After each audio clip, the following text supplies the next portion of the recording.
Good evening, ladies and gentlemen. You get the mic there. Good evening, ladies and gentlemen. You can't hear. City of Lebanon Planning Commission. I don't think his mic's on. January 18th. His, he needs his. And It's on. it's on now. Okay, we'll call the meeting to order. The first thing is, if anyone's here tonight for Beezer voluntary, they're not going to be here this evening out on 300 North, if you're here for that. We don't know when they're coming back, right, Ben? I'm sorry, I can't hear you. I said, we don't know when they're coming back, though, right? Beezer. Beezer. The bees No, are, I don't, no, in That's- fact, we have to re-advertise anyway, so we Right. don't need to continue it. It'll be re-advertised, Okay.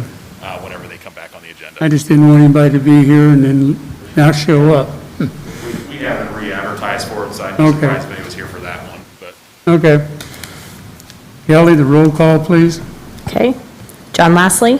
Here. Dan Bayshore. Here. Kevin Krulik. Here. Jeremy Lawler. Here. Keith Campbell. Here. Ashley Paddock. Here. Brian Tandy, absent. Ally Mullen. Here. Lori Gross. Here. Okay. I would entertain a motion to approve the minutes of the last meeting. So moved. We have a motion to approve the minutes, Second. and we have a second. Call the roll, please. John Lashley. yes. Dan Bayshore. Yes. Kevin Krulik. Yes. Jeremy Lawler. Yes. Keith Campbell. Yes. Ashley Paddock. Yes. Ally Mullen. Yes. Lori Gross. Yes. Okay. Next is the election of officers.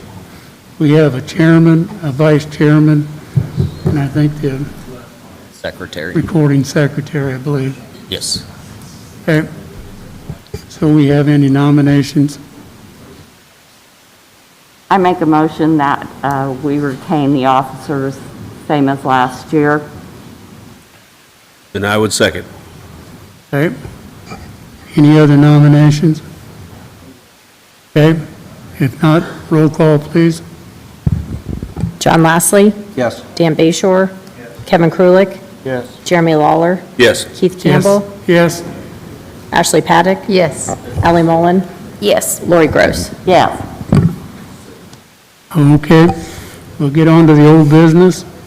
Continued from the December meeting, docket number 2165.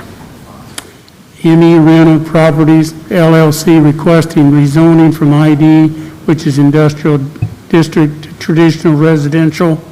The vacant lots are located at 702, 710, 714, and 719 West Superior Street. Okay, Ben?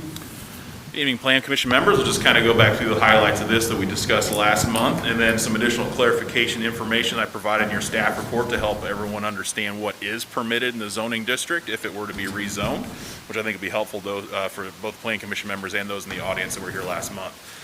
So again, this is a rezone from the current zoning of the property, which is ID General Industrial, to traditional residential, TR.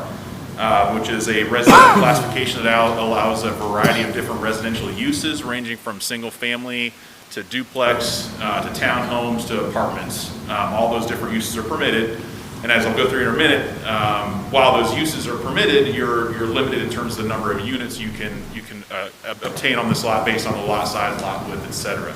So I'll go through that here in a second, so just help clarify some of the questions that were coming up from last month. So in terms of the rezone process, again, this is a recommendation from the Plan Commission on the rezone, and then it is then forwarded to the council, and the council will then consider an ordinance to rezone the property based on the recommendation from the Plan Commission. So this is the first step and first meeting of 3 that would take place before a rezone would take effect. And in order for the Plan Commission to consider a rezone, there are a series of criteria that the Plan Commission should review. First one is consistency with the comprehensive plan. The comprehensive plan designates this property for mixed density residential uses on the future land use map, and it allows for a variety of single and multifamily development options. So the subject rezoning to traditional residential is consistent with the Lebanon comprehensive plan, which suggests residential, and a rezone to residential would match up with that. Compatibility with adjacent uses. This is kind of a unique area due to the fact that it is all zone general industrial, but we've got a mix of both residential and industrial uses in the area. If they want to pull up the computer here, You can kind of see to the west, you've got non-residential / industrial uses. To the south, you've got a couple of storage units and then some residential. And then you've got residential to the east and north. So while it is all zoned industrial, we have a variety of both residential and non-residential uses in the area.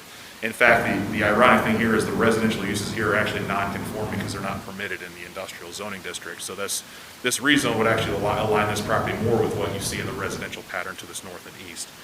So we've determined that the rezoning to a traditional residential would be compatible with existing uses and zoning on adjacent properties. And criteria number 3, desirability of land use. We had determined that the subject rezoning is a desirable land use, residential versus industrial. But I did want to clarify a couple things, because the applicant had suggested last month that they were proposing 12 to 13 units on the property. The use that they were proposing was permitted, but the number of units would not be in the traditional residential zoning classification. So based on the property size and the lot size requirements, they would be able to develop the property if they chose for single family into 5 residential lots. So for single family, if they were looking at multifamily, and some product of multifamily, whether that be duplexes, triplexes, townhomes, apartments, they could, based on, we're trying to vacate some of the old right-of-way for the rail line. If that were to take place, they could get 6 units.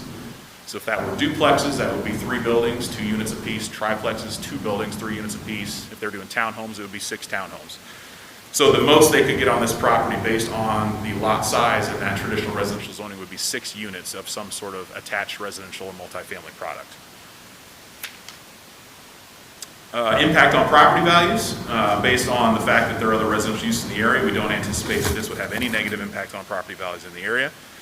And in terms of responsible growth, the final criteria, the area is served by existing sanitary sewer, water and storm sewer utilities, and any impacts to adjacent roadways would be addressed at the time of development. And so we've determined that the rezoning would represent responsible growth and development. In a review of this rezoning request to traditional residential, Lebanon Planning staff recommends this petition be forwarded by the Plan Commission to the Common Council with a favorable recommendation. With that, I'd be happy to answer any Plan Commission questions. Okay, anyone on the board have questions for Ben? Ben, the only question that I have with you, you said they could, the most they can have is 5 homes, right? Yes, if they were to choose to, again, it depends on the use that they propose, because remember, Right. there's a variety of residential uses that are permitted, but if they were to choose to develop this with single-family residential lots, they could do 5 lots that would meet both the lot size and lot width requirements. And then how does that fit into their parking arrangements? Well, if they were doing single-family homes, they'd be required to do a attached garage with two spaces, and then also they would have setback requirements where you would be able to provide at least 2 more spaces that you can park in the driveway. Right.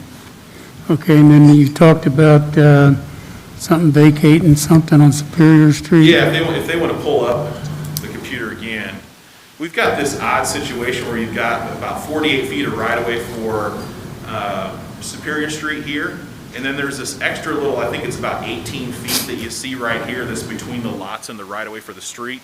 And the old interurban rail line came through this area, and there was a portion of this area that was dedicated to that old interurban rail line. And it's not needed for Superior Street. We've got plenty of right-of-way with 48 feet to be able to do a full 2-way road with sidewalks in 48 feet. So this old interurban line area is not needed for right-of-way for Superior Street. So we've talked to the applicant about vacating that, which would essentially give that 18 feet to them as part of that vacation. And that would allow them to be able to get 6 units on that property if they were going to do some sort of multifamily type product, whether that would be townhomes or duplexes, et cetera. But would that have to still go back to the council before they approve that?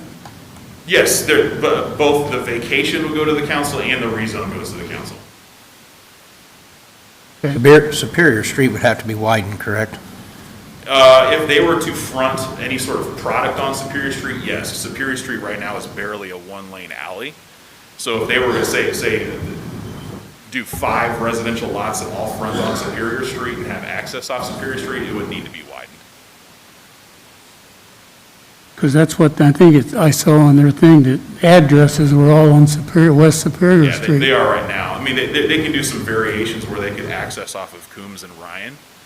If they were going to do townhomes, they could make 3 townhomes face Coombs or 3 face Ryan and be able to avoid having to access anything off Superior. But if they were going to do any product that access off Superior, it's going to need significant improvements.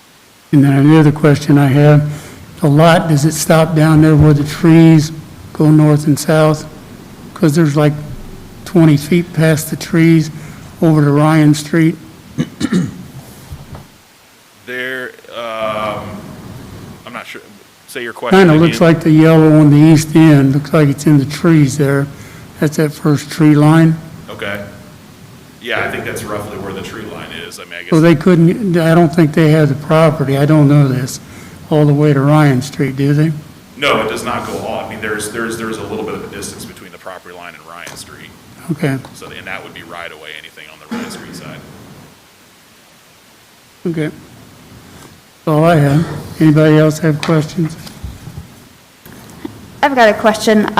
If we in the past have not done TR too often, can you just briefly explain the difference between the MF multifamily residential that we sometimes use compared to this and why we're choosing TR over that? Yeah, I think that the primary difference is that single-family residential uses are permitted in TR. It essentially encompasses everything in the pendulum of residential uses, including single-family. Multifamily doesn't permit single-family uses, which is ironic because we've got a lot of homes around downtown that are zoned multifamily that are single-family products too. It's got a lot of non-conforming areas there too.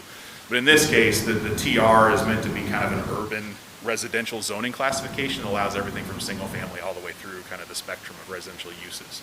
So that's the primary difference, is it incorporates some additional uses into it. Okay.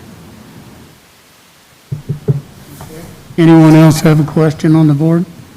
Ben, if they were to do 5 to 6 type lots, just because I'm used to what we do with single family, the setbacks from like the neighboring properties, because I know the people, you showed the neighboring properties to one side versus another.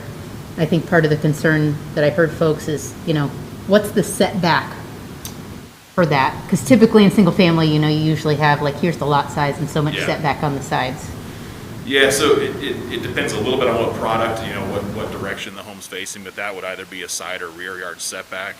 The side yard setbacks, I believe, are 7.5 feet, and the rear yard, I think, are 15 feet, if I'm not mistaken. But we would make sure that certainly if they were going to do a product that fronted off Ryan and Coombs Street, we'd make sure that there was appropriate setback from those adjacent properties. Thank you. Okay, anyone else on the board?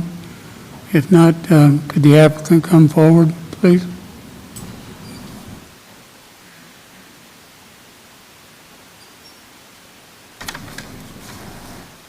Good evening. Happy New Year. My name is Chris Badger. I'm with Badger Engineering, and we're located at 990 West Oak Street in Zionsville. And after talking with the client, it looks like we will be staying within single family and 5 units. How those units are drawn up. We're going to look at trying to get 6 if we do get that right away in the front, but that's contingent upon getting that right away. And that's, again, the inner urban. I think it's about 17, 18 feet. Is that right? And that would be along Superior. But if there's any questions, I'd be happy to answer them.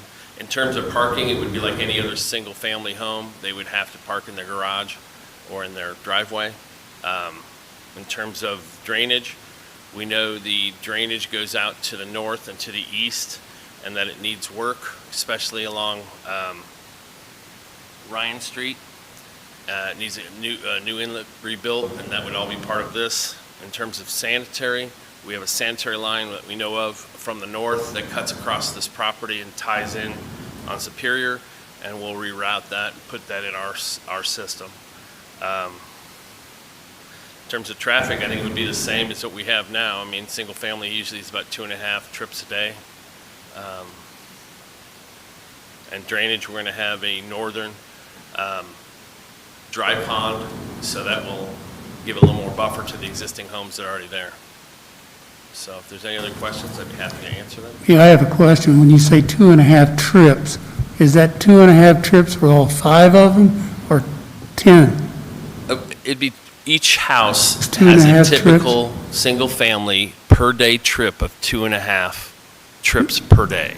meaning that kinda they low, leave isn't the it? house and come back. That's an average state worldwide. I mean, I don't know how to describe it. It's just to figure out your traffic, you'd multiply by 5, and that's how many trips that these units would create. But that's the same as all the other single-family residential. Do you know what I'm saying? That's a broad average. So that would make it 10 if you multiply it by 5, right? Well, 10 trips a day, it'd Wow. be Big 12. 17 and a half, but yeah. whatever it is, if you said 2. Actually, we would require, Right. the trip generation calculations we use typically default to 10 units. Right. Or 10 trips per residential unit. Per So- day? Yes. So that would be 50 trips per day from this. Right, Again, if that's your standard single-family residential, then 10 Right. trips a day. And, that would, the only, that doesn't provide me any concern, it's not a lot of traffic. The developer should be aware that we have a right, traffic impact fee ordinance that's in Right. place that we charge a fee based on the number. right. So, I just wanted to make sure what we were doing there. No, I understand. Okay, thank you. Thank you. Anybody else on the board have a question for the applicant? Ben, I have a real quick question. On Sure. Superior Street, I think the only thing that I guess concerns me, and talking about the 18-foot setback and so forth being incorporated into them or given to them or however it should be, the only thing I went by this property multiple times in the last probably 5 days. The only thing, Superior Street is just so narrow. I guess I would rather see that widened and made it a little wider to be able to get through, to allow that traffic, to have that access going in and out, regardless of how the homes are arranged. I don't know that it's something that we, as a board, we can't mandate that, can we? We can't move it to the council with that. Not with the zoning, go ahead. Yeah, it wouldn't be part of the zoning request, but certainly this is going to be reviewed by planning staff and engineering staff when they come in to develop or design the property. So we've got other additional steps later that would take care of that. Okay. So if they were going to need access off of Superior Street, we'd definitely make sure that was part of the deal, okay, all right.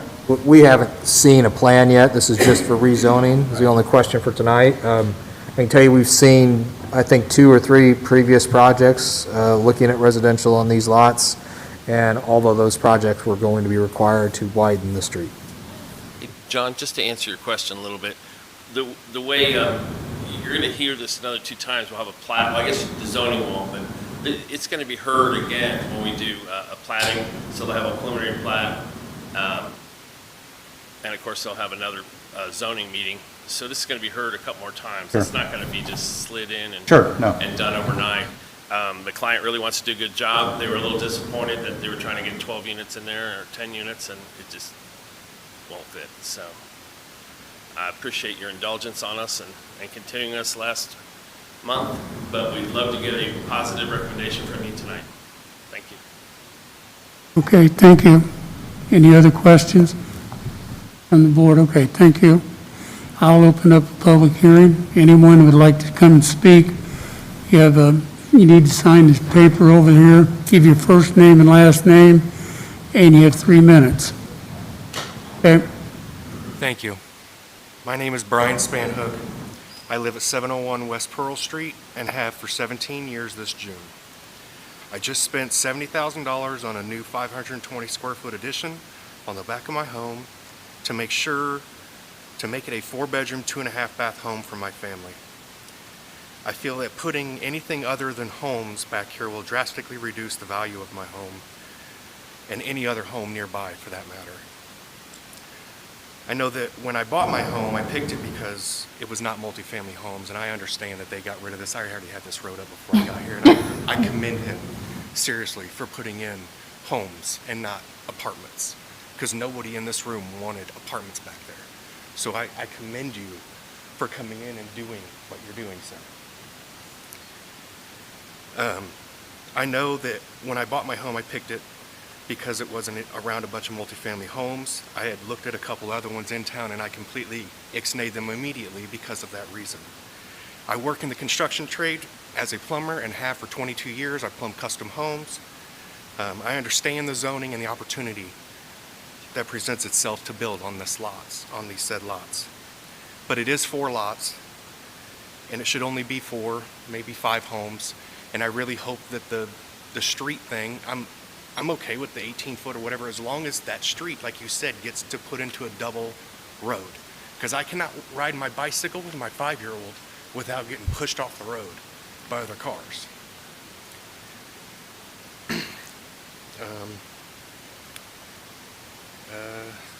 It needs to be 2 lanes with proper signage for everyone's safety. As I said, my daughter and I get pushed off the roads. I am not against this area being developed. We just want everybody to keep in mind who live here. As you can see, that our neighborhood cares about it. The city came through 3 years ago and put in handicap corners with the little rubber entries, but that's all they did. It's brick sidewalks. You can't even go onto that piece of concrete because there's that much of a lip. So if somebody was to ride over that with a handicapped wheelchair, we're going to get sued because we didn't finish the concrete on our dime to patch it. There's no sidewalks anywhere around there for anybody to walk on or anything. That's why I have to ride with my daughter on the roads. Please help us take care of these compounding infrastructure issues and the drainage issue that he was talking about on the east side, because that lower area on Ryan Street floods. Nobody really knows it unless you live there, and there's a big pine tree that soaks up a lot of that water that's right there. And I feel that that's probably going to be one of the things that goes away, is that tree, and I'm fine with that. But they just need to get some kind of a storm drain for this area, because it all right. runs into our backyard. Thank you. Your time is up. Thank you. Thank you. Anyone else like to come talk? Come forward, please.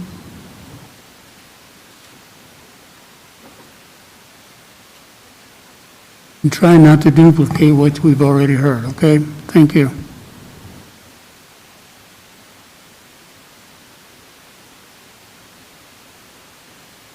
My name is Linda Payne. I live at 528 West Superior.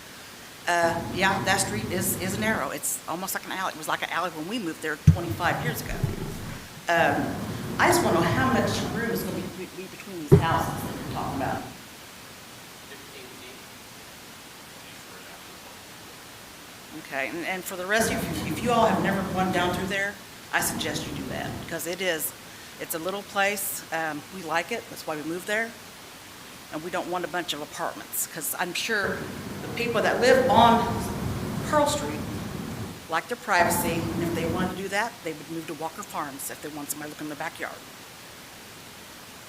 Okay, thank you. Anyone else would like to come speak?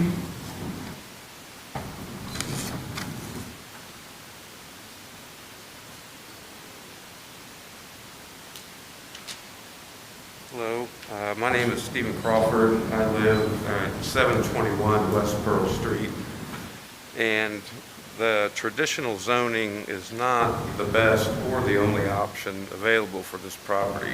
The industrial zoning is appropriate for this particular area, considering the surrounding businesses. You have the co-op directly to the west, and the storage, which is to the south, and further to the east, there is a couple other construction companies, which it does create a lot of commercial traffic up and down Coombs Street, especially from the co-op. You have semis and propane trucks. We bought our home 25 years ago as a forever home based on the location and the surroundings. Installing high-density rentals in an area that is not equipped structurally or socially. We don't want to look out our patio doors and have prying eyes staring back while the children are out back. Everyone here opposes the rezoning our homeowners. Our children grew up together here. With rental property comes rental property problems. You have crime, you have parking, you have parties, have definite disrespect for others' properties, and the list could go on. We are not opposed to new development that would add value to our property and promote a quality of life standard to our neighborhood. Adding a cluster of low-budget rental properties does exactly the opposite. There are other options available for this property that are more suitable for the neighborhood, and I think that the neighbors are open to any other options that they have. That's all I have. Okay, thank you. Anyone else would like to talk?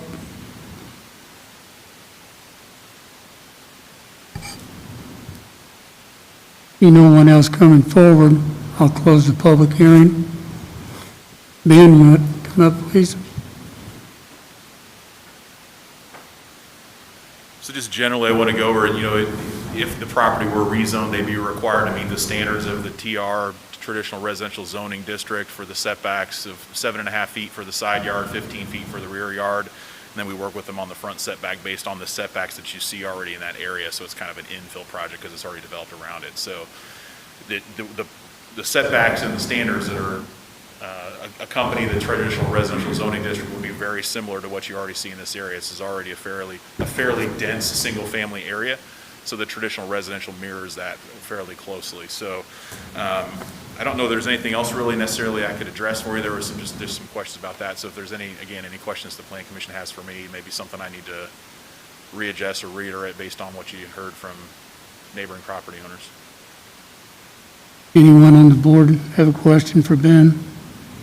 I just want to make sure, Ben, that it's pretty clear that these are going to just be homes. That's all it's going to be, right? Based on the lot sizes that are required in the traditional residential zoning district. So there's not going to be any single-family lots, rentals at 5 all. lots. Right? No rental houses there, right? I say that No again. rental? We do not legislate rental versus for sale. Right. If they wanted to build 5 houses and make them for rent, they could do that. There's rental homes there. I mean, Yeah, there are rental homes there's a in rental there. home right there that is on the, I just want to make sure we all know where it's going, okay? All right. Okay. Anyone else on the board? If not, I would entertain a motion for docket number 2165.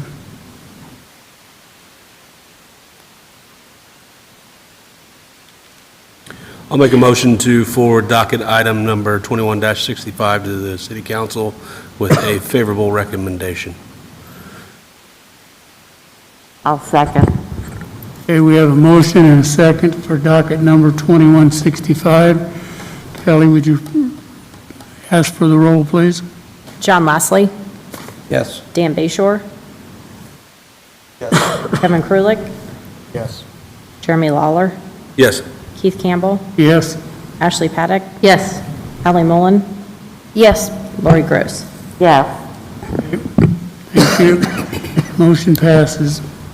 Okay, And just thank for you. those in the audience, that this is a rezone, this will be at the council meeting next Monday evening at 7:15 for the first reading of the annexation, the rezone ordinance will be at the council Right. next Monday evening at 7:15. So that's next Monday, right? Yep, For the next council? Monday. Right. In this room, right here, You'll be yes. right back here Monday evening at 7:15. Okay.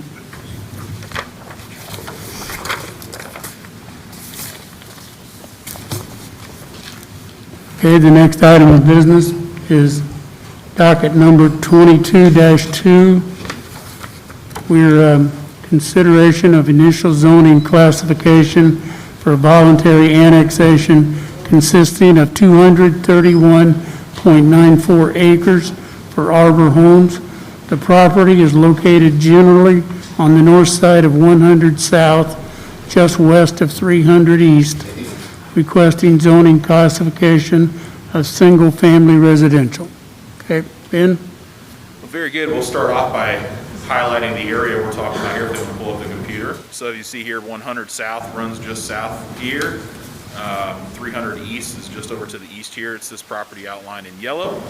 Existing city limits are just west here. Next property over would be the Fairgrounds on Annapolis Avenue. And just south here is also in city limits. This is where the Waterford development would be located to the south here. This is part of the Waterford development.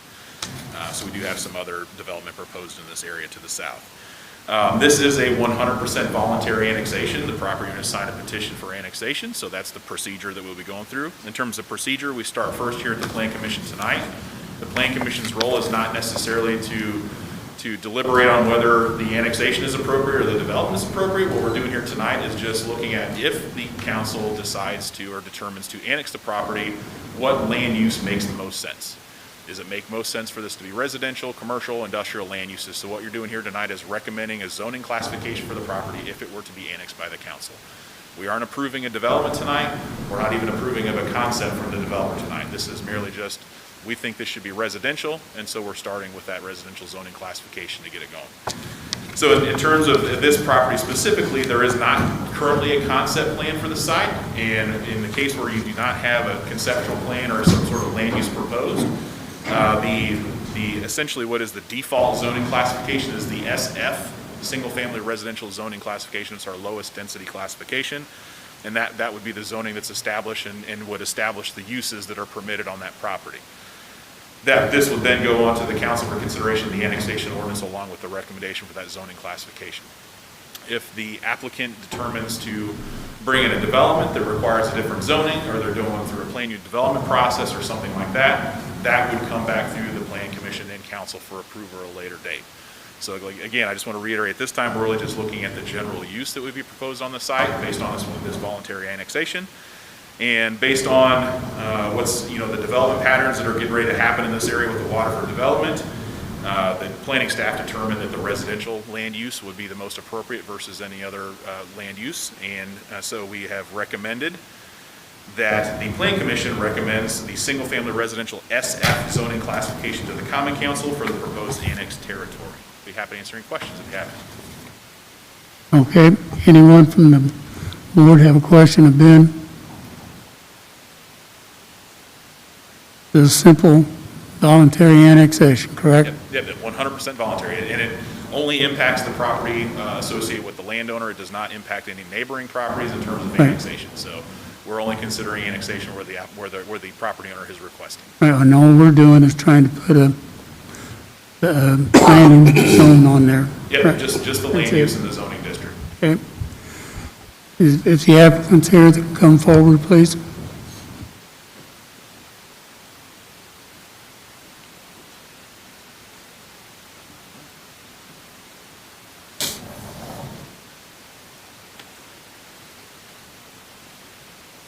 Hello, my name is Caitlin Dofer, Senior Entitlement Manager for Arbor Homes. We do have just a short presentation to provide some context to the annexation. And to introduce ourselves, like I said, we're Arbor Homes. We've been a local Indiana builder for the last 27 years.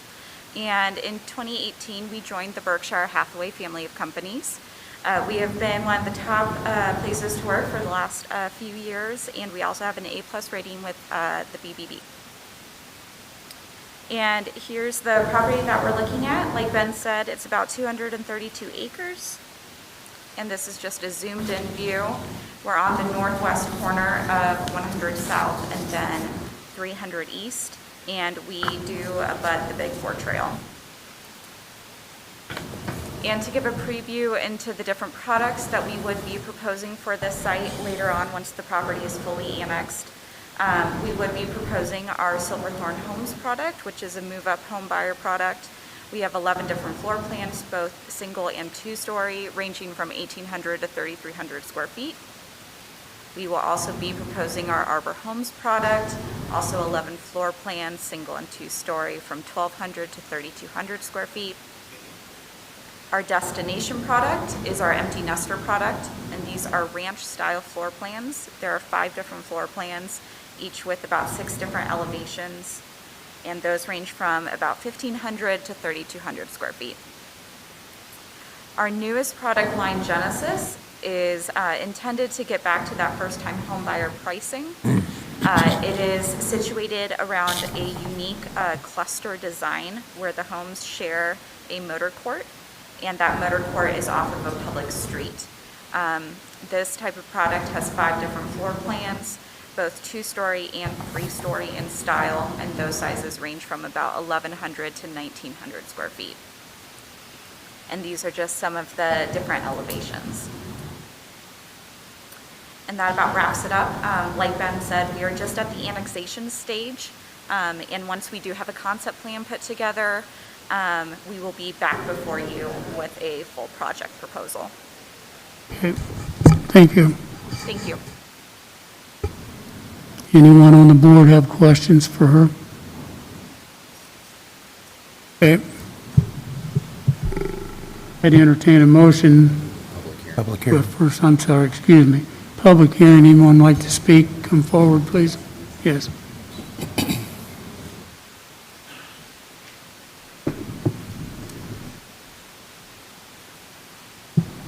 Hi, my name is Jessica Montgomery. I've been a Boone County resident my whole life. I now live on 100 South, 1 mile east of the 4-H Fairgrounds. My husband and I purchased this property and built a house on it and raised our 3 daughters in this home. We picked this area for the rural, agricultural setting and close to small town and small schools, and we love it. I know no one in this area that is for this housing addition. No one in the country wants to look out their back door and see a lot of homes built on top of each other in a small area. That's why we live in the country. We don't want a bunch of neighbors and traffic and everything that goes along with it. Growth for the sake of growth is not good. This is going to affect many families that have been in the area for years, and not in a good way. When you bring in more housing and more people, you bring in more crimes, more traffic, a lot of construction. This will also affect our schools, police, utilities, drainage issues, roads, and traffic. This is all about money, and that's sad. This community used to preserve agricultural ground. I'm sure the surrounding homeowners would rather see this property be sold to another farmer for agricultural purposes. Also, this piece of property has very little road frontage, so the thought of putting houses behind houses is not thought out or wanted by any current surrounding property owners. Also, I want to let you know that I know several people in our neighborhood, and several of them are concerned with coming up with us being in the red zone, so that's why they're not here. And I also know that we have some people in Florida that could not attend tonight as well. Thank you for your time, and I hope you will really think about this and what all it entails when voting on this matter. Okay. Thank you. Anyone else like to come forward?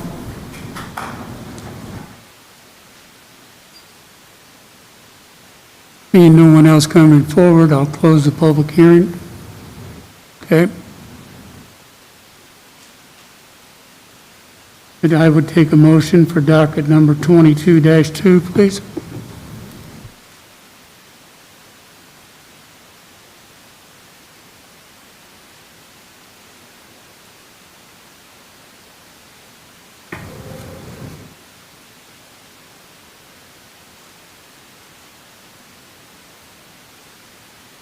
Anyone on the board like to make a motion?